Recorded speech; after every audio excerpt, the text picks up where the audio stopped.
Presiden Republik Indonesia Joko Widodo atau Jokowi direncanakan kembali berkunjung ke Lampung dalam waktu dekat. Informasi kedatangan Jokowi ke Lampung didapat Tribun Lampung dari sumber terpercaya pada Rabu 3 Mei 2023. Dalam kunjungan kali ini, Jokowi direncanakan melihat langsung kondisi jalan di Provinsi Lampung, khususnya jalan yang dikelola dengan menggunakan APBD Provinsi Lampung. Informasi lain juga menyebutkan Gubernur Lampung Arinal Junaidi bersama jajarannya meninjau kondisi jalan di Simpang Randu, Lampung Tengah pada Senin 1 Mei 2023 lalu.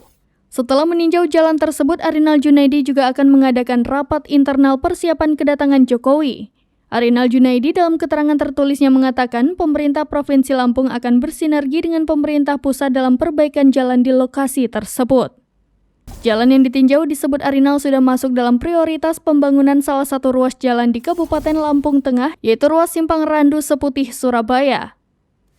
Arinal menyebutkan infrastruktur telah menjadi prioritas pembangunan. Namun akibat pandemi COVID-19 beberapa waktu belakangan terpaksa dilakukan refocusing anggaran untuk diprioritaskan ke bidang kesehatan, yaitu penanggulangan COVID-19, jaringan pengaman sosial, dan stimulus ekonomi bagi pelaku UMKM.